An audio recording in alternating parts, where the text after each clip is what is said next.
We're going to continue to talk about probability today. Now, just as a quick refresher, what is probability? Well, many events can't be predicted with total certainty. The best we can say is how likely they are to happen, using the idea of probability. Now, on Monday and Tuesday, we talked about the probability scale.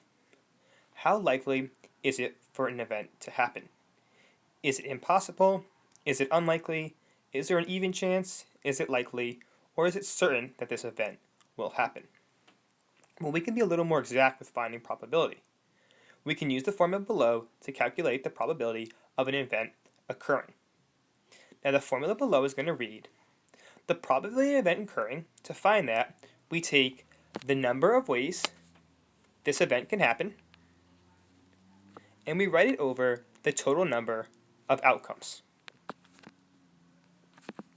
Now, a couple key parts to this formula. When we're talking about outcomes, well, what exactly are we talking about?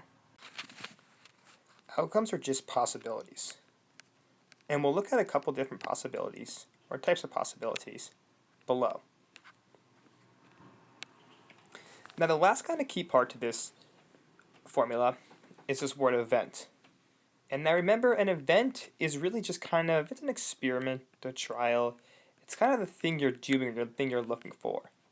It could be flipping a coin, it could be spinning a spinner, it could be rolling a dice and landing on 5. Those are all kind of events that are happening. So we'll look at that first example below. And that first example is going to read, what is the probability when you flip a two-sided coin, it will land on heads? Well, it's first important to note, what is the event we're talking about? Well, the event we're talking about is the probability this coin will land on heads. So that's going to be the event we're looking for, this coin landing on heads. Now, it's also important to note how many possible outcomes are there. So we want to note, what are the number of outcomes, possible outcomes? Well, there's 2 outcomes, and we'll list them. The coin can land on heads, or it can land on tails. So what's the total number of outcomes? Well, it's 2. It's heads or tails. Now we're ready to find the probability. So to find the probability, we're going to write it as P, the probability, and in parentheses, I'm going to add this word heads. Now if you're saying, what does that mean? Why are we writing it like that? Well, what this says is P standing for probability, in parentheses heads tells us the probability of landing on heads. So it's kind of the way we're going to be writing probability. So once again, P stands for probability, and in parentheses, we're saying the probability of this coin landing on heads. What are the number of ways it can happen? Well, let's think. There's heads and there's tails. There's only one possible way it can land on heads. One side is heads. What are the total number of outcomes? Well, we said there's 2 outcomes, heads or tails. What's the probability we flip a two-sided coin and it lands on heads? Well, there's a half a chance.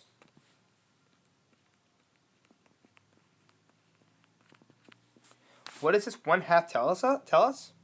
Well, 1 out of 2 times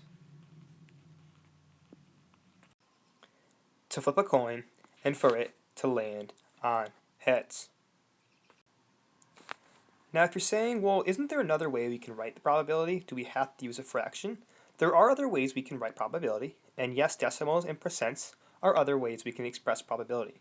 For today, we're just going to focus on fractions, this 1/2, to write the probability. So in this next example, it's going to read, there are 7 marbles in a bag. 4 are blue, and 2 are red, and 1 is yellow. What is the probability a blue or red marble gets picked? Well, once again, it's important to note, what's the event we're talking about? Well, in this case, we're talking about the probability a blue or red marble gets picked. Now, we have to emphasize that it's both blue or red. We're not just talking about the probability of a blue marble. We're talking about blue, and that key word there is or red marble getting picked. So we'll have to account for that when we're setting up our formula. That's the event.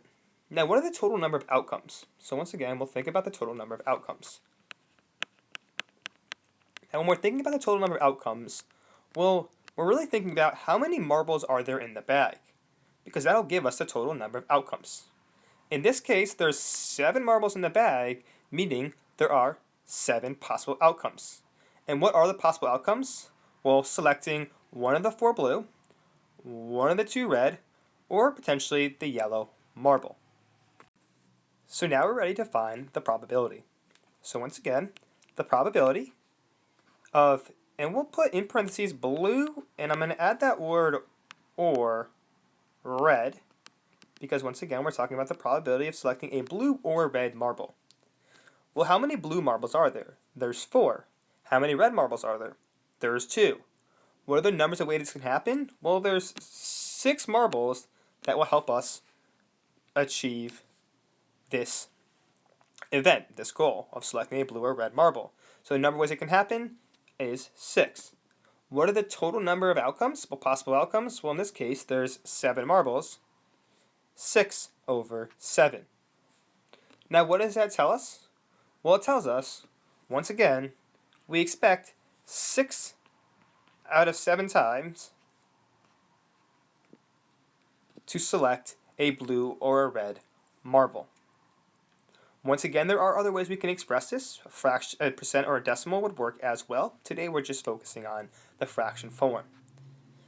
Now the last important thing to note is you might be looking and saying, well, if I flip a coin, it won't always land on heads once every 2 times. Sometimes I can flip a coin and it can land on tails 3 times in a row.